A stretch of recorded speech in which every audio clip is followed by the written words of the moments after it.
There are some car moments that feel important even before you understand why. Then there are moments that make you stop and look twice because you know exactly how much history is sitting behind them. Alex driving the one-of-one Venom wide-body Bugatti Chiron through the streets of Miami is one of those moments. This was not simply another expensive supercar being taken out for a drive. This was the same Chiron that had once been badly damaged, taken apart, rebuilt piece by piece, and turned into one of the most unusual Bugatti projects to come out of the independent automotive world.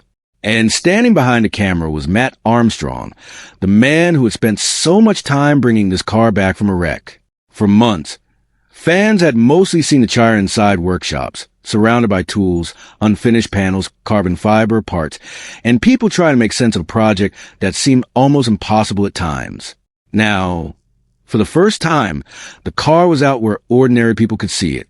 The Venom widebody was moving through Miami, and suddenly the design looked very different from the way it had looked in workshop photographs. That is what makes this moment so interesting. A car can look one way when it is sitting still under bright workshop lights, surrounded by unfinished body panels, and look completely different when it is moving down a real street. The wide rear arches become more obvious. The low stance becomes easier to understand. The larger shape of the body seems to fill the road. The whole Chiron starts to look less like a collection of parts and more like a complete machine. And there is another important detail that makes this moment even more special. The car is not even finished yet.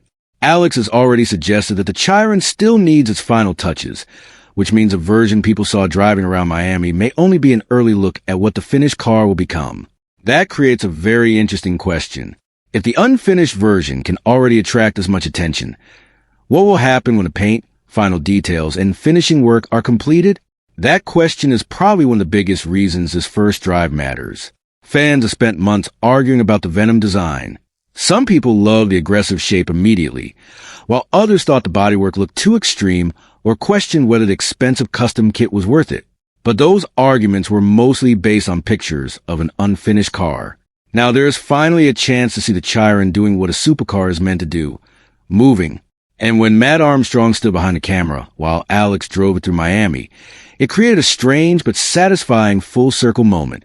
Mat was no longer underneath the car trying to repair it. He was not cutting panels, rebuilding damaged areas, fabricating parts, or trying to solve another problem. He was simply watching the car move under its own power and recording the moment. For a project that had gone through so much, that simple change in role says a lot. The Chiron had gone from a damaged machine sitting in pieces to a running one-of-one Bugatti, driving through one of America's most famous cities. That is the story people are really interested in, and it is only beginning. To understand why this drive through Miami matters, you have to go back to the beginning of the Chiron story, before the Venom body kit, before the wide rear arches, before the discussions about paint and final details. There was a damaged Bugatti that looked like it had reached the end of its useful life. The crash changed everything. A Bugatti Chiron is already an extremely complicated machine, and repairing one after serious damage is not the same as fixing an ordinary car. Every major component brings its own problems, and the cost of getting the right parts can become enormous. That is why Mat Armstrong's decision to take on the rebuild became such a major project. The car had to be taken apart, so its condition could be understood. Parts had to be inspected. Damaged areas had to be repaired or replaced. New pieces had to be made when the original solution was not practical. What looked from the outside like one crashed supercar was actually a huge puzzle. Every piece had to fit correctly because a mistake on a normal car is one thing, but a mistake on a machine as complex and powerful as a Chiron can become a much bigger problem. Over time, viewers watched the project change. The wrecked car slowly became a car again. The workshop that once contained damaged parts began to contain something that looked more and more like a complete Bugatti. That long rebuild is what gives the Miami drive its emotional weight. If someone saw the finished-looking Chiron on a street, without knowing its history, they might simply think it was another incredibly expensive supercar. They would not see the months of work behind it. They would not know how many times the project could have gone wrong. They would not understand why seeing it move again was such a satisfying moment. But people who followed the rebuild understand immediately. They watched the car when it was not ready to move. They saw the difficult stages. They watched the body come back together. They saw the project grow from a damaged machine into something that could eventually return to the road. Then came another major change. Instead of simply restoring the Chiron to its original appearance, the project moved towards something much more unusual. The Venom widebody kit began to transform the car's shape. The familiar Chiron design was still there, but the body became wider and more aggressive. The new panels changed proportions and gave the car a much stronger visual presence. This was also when the public conversation became more divided. Some viewers were excited because the Chiron was becoming something that could not easily be confused with another Bugatti. Others were not convinced by the design. They questioned the material, the shape, the price, and the overall look. Those opinions were understandable because the car was still unfinished. It is difficult to judge a custom build fairly when it is covered in unfinished panels and waiting for paint. Yet those debates helped keep attention on the project.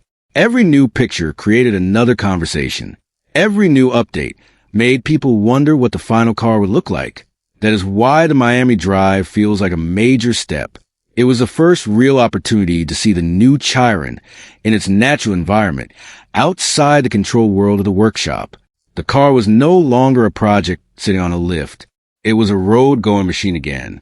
And behind the camera, Matt was able to see something he had worked toward for so long.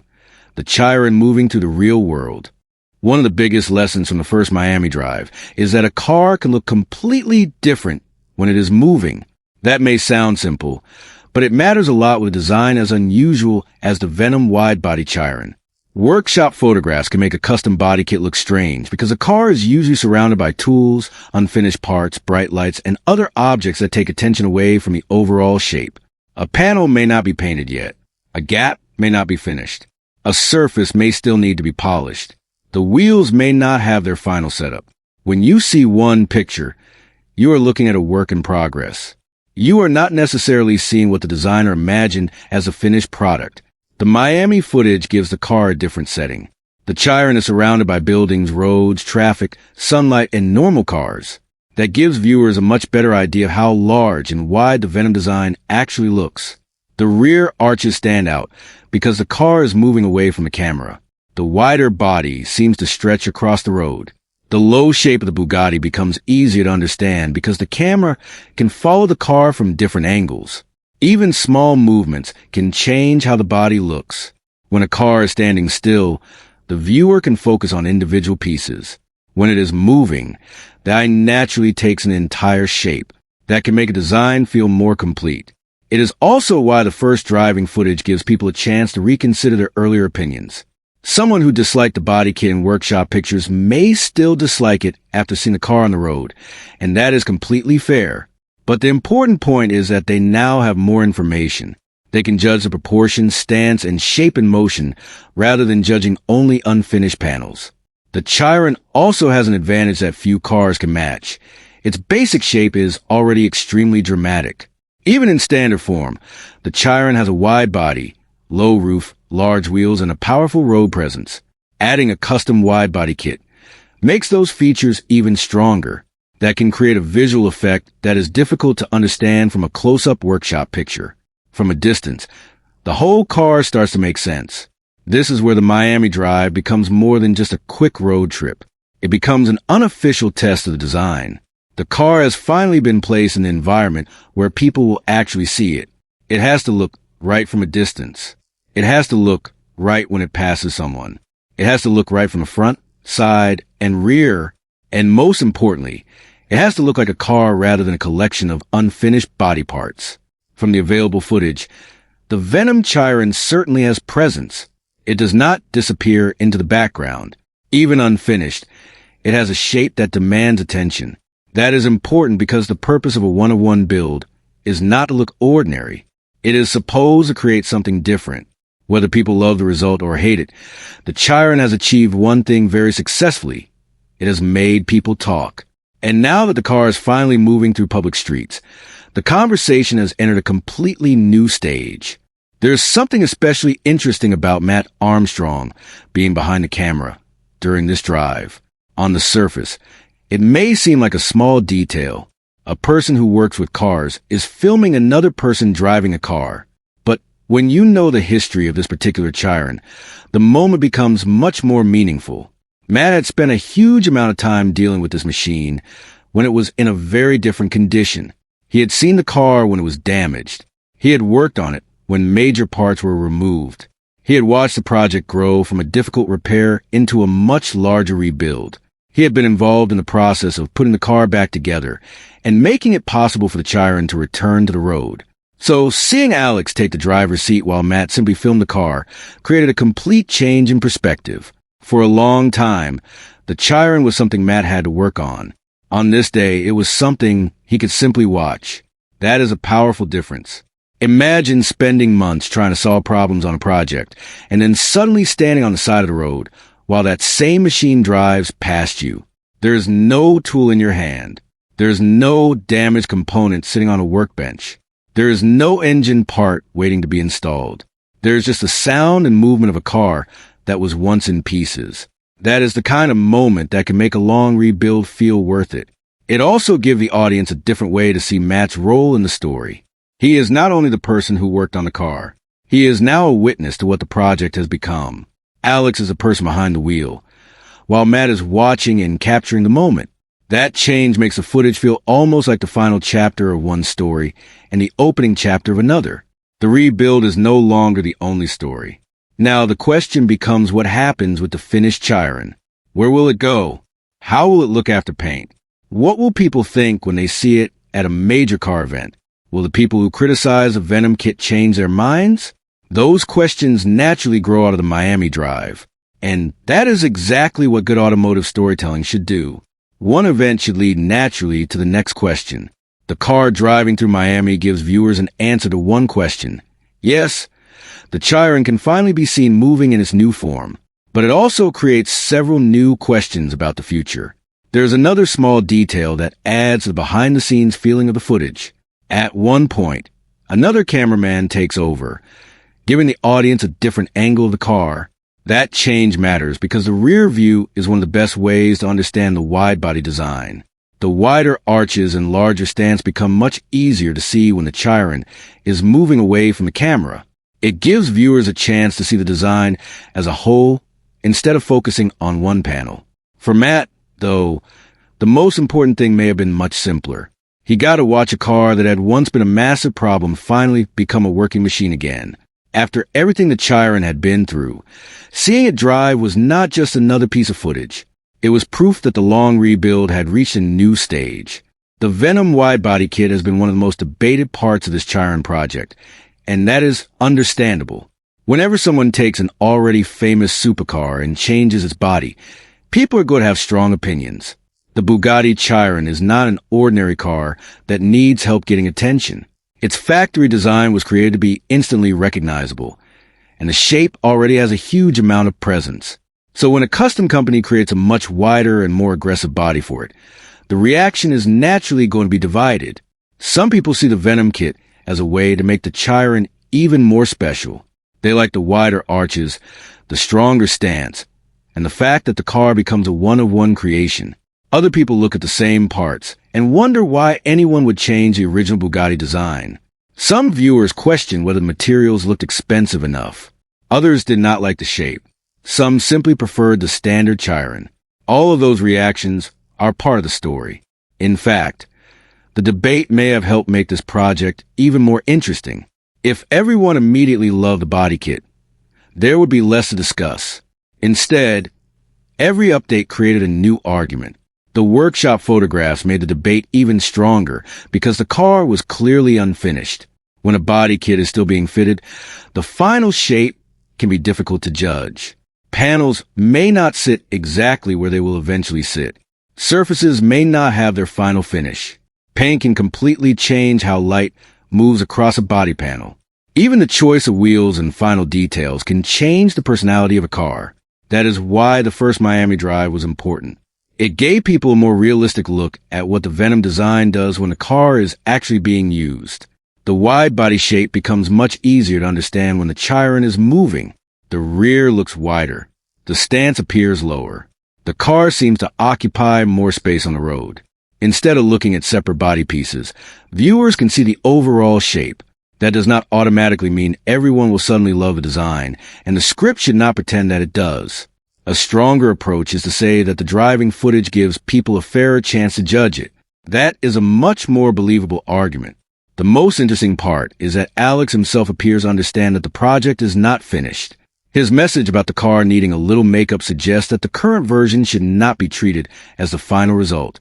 That is important because it changes the way the audience should look at the footage. The Miami Chiron is not the final reveal. It is a preview. The paint, finishing work, detailing, and other small touches can still change the car's appearance. And that means the debate is not really over. In some ways, it has only become more interesting.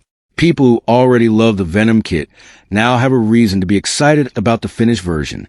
People who dislike it have a reason to wait and see whether the final finish changes their opinion. And people who are undecided now have better footage to study. That is exactly what makes a one-of-one build so interesting. There is no factory version sitting next to it that tells you exactly what it should look like. The final result depends on the choices made during the project. The Miami Drive gave everyone the first real look at that result in motion, but it did not give us the final answer.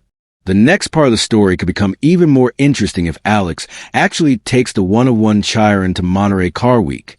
It is important to keep that as a possibility, rather than treating it as a confirmed appearance. But even the idea is enough to create excitement. Monterey Car Week is not just another local car gathering. It attracts rare, expensive, historic, and highly customized cars from around the world, which makes it a very different environment from a normal city street. Imagine this particular Chiron arriving there after everything it has been through. It would not simply be another Bugatti parked among expensive cars. It would have a story behind it. The car started as a damaged Chiron. Mat Armstrong and his team worked through the difficult process of rebuilding it. Then the project took another direction with the Venom wide-body conversion. The result became a one-of-one custom machine that looked very different from a standard Chiron. By the time it reached Monterey, the car could also be wearing its final paint and finishing details. That could completely change how people react to it. A custom car that looks unfinished on a workshop floor can feel very different when it is fully detailed and displayed under event lighting. Every surface becomes cleaner. Every body line becomes easier to see. The wheels, carbon pieces, paint, and small details all begin to work together. This is why Alex's hint is so interesting. The Miami Drive may not have been the final reveal at all. It may have been a preview of something much bigger. The timing also makes sense from a storytelling point of view. First, people saw the unfinished car in the workshop. Then they saw it moving through Miami. The next step could be seeing the completed car at a major automotive event. That creates a natural progression. Each stage reveals more of the project. There's also the question of how other car fans would react.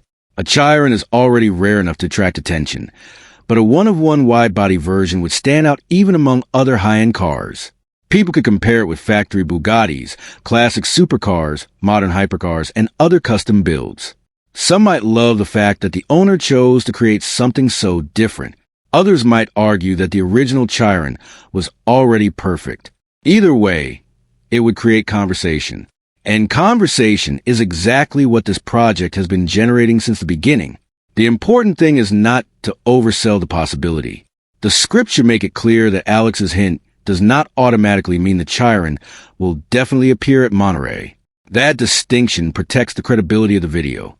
Instead, the story can focus on what would happen if it does. If the final version arrives at Monterey with its paint completed, the reaction could be very different from what we saw during the early stages. People would finally be able to judge the complete idea rather than an unfinished build. They could see how the Venom body works as a finished package. They could hear the car, see it moving, and watch people react to it in person. Most importantly, the car would be presented as the one-of-one creation it was designed to become. For a project that began with a crash and spent so much time inside a workshop, that would be an impressive transformation. But until that happens, the Miami footage remains a key moment. It is the first sign that the Chiron has moved beyond the rebuild stage and entered its next life. Perhaps the most important thing to remember about the Miami footage is that the Chiron is still unfinished. That detail can easily get lost because the car already looks dramatic enough to seem like a completed show car. But Alex's own message about the car needing a little makeup suggests there is still work to do. That makes the current footage more interesting, not less. Instead of showing us the final car, the Miami Drive gives us a preview. The paint has the power to change the way the entire body is seen. A clean finish can make the lines sharper and help the wide-body panels look more connected. Details that seem separate when the car is unfinished can suddenly look like one complete design. The final detailing can also make a huge difference. On a car this expensive and complex, small details matter. Panel alignment, surface finish, carbon fiber, wheel choice, lighting, and even how the car sits can change the final impression. That is why judging the Venom Chiron too early may not be fair. It is completely reasonable to dislike the basic design, but the unfinished condition should be separated from the design itself. If a panel looks rough because it has not been painted or polished, that does not necessarily mean the finished panel will look rough. If a gap looks strange while the bodywork is still being adjusted, it may look completely different after the final fitting. This is the normal challenge of judging a project while it is still being built. The Miami Drive gives us a much better view, but it still does not answer every question. What will the final paint look like? How will the carbon fiber blend into the rest of the body? Will the wide arches look balanced once everything is finished? How will the car look under sunlight compared with workshop lighting? And most importantly, will the finished design feel like one